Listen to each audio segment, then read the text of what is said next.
All right, so Ryan had asked about casein and basically what are our thoughts on casein? We had a little discussion around whole milk, so let's just address these things real quick. So Bro Science, have you guys ever seen this guy's Bro Science YouTube channel? He's freaking hilarious. But the bros, the weightlifters, the bodybuilders had a lot of things right back in the day. And one of the reasons that they're eating every 2 or 3 hours works so well for them is because at those every 2 or 3 hour meals, they were typically consuming a pretty decent amount of protein. So you're getting this muscle protein synthesis throughout the day. One place that I feel like that's kind of wrong or can be misinterpreted is the leaking of nutrients throughout the day, which we do not think is optimal because we're trying to both stimulate muscle protein synthesis and have this balance of eating for nutrition or supplementing for nutrition, and then also having some space so we can nurture metabolic flexibility and fat burning. Okay, so Bro Science says eat throughout the day to slowly leak nutrients out to the body, and therefore casein is a good protein because it's digested really slowly. Now, the experts in protein would say eat 30 to 50 grams of protein per sitting, making sure that that has a complete amino acid profile. If you're eating animal foods, you're doing that. If you're consuming whey, you're doing that. Some other powders and things that would facilitate that. But anyway, you're trying to get 30 to 50 grams of protein per sitting, a complete amino acid profile, and at least 2 grams of leucine or higher to stimulate muscle protein synthesis.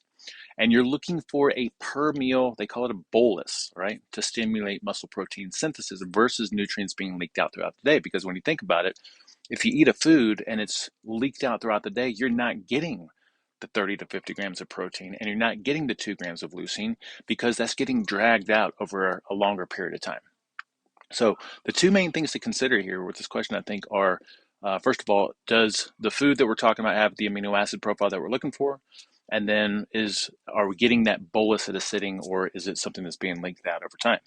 So if we look at enough beef to give you 26 grams of protein, we're definitely hitting our 2 grams of leucine. And so we could compare things here, slightly similar, to get 23 grams of whole milk, which would give you 2.2 grams of leucine. That's 3 8-ounce cups, so 24 ounces of milk.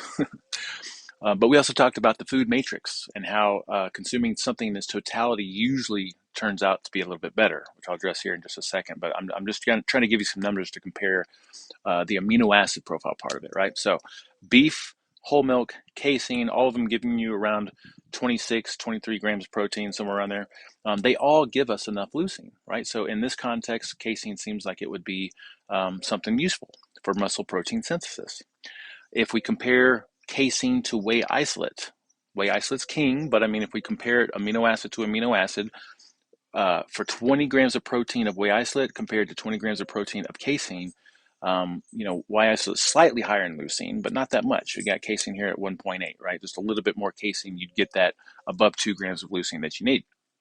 But remember, we shared this slide from this presentation that I'm giving you the resources for, so you can watch it if you want to, where they actually measured very accurately muscle protein synthesis. And they found that whey, again, superior. You get a huge spike in muscle protein synthesis, and then that continues for a specified period of time, very similar to other things they measured. Unfortunately, they didn't measure pea protein isolate, but they did measure soy, and they did measure casein, and casein actually had the lowest impact on muscle protein synthesis. So, and I think part of it is because of the slow digestibility of it, and part of it is the isolation part of it, the food matrix thing. So remember, we talked about how if we have salmon compared to all the nutrients that make up salmon, we have a significantly higher muscle protein synthesis compared to the isolated nutrients combined together. And we see the same thing if we consume egg whites versus whole eggs.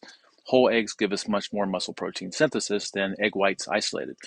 And we believe that it's the synergy of all these different nutrients contained in real food. And so that's just an argument for real food. So then coming back to the question, what about milk?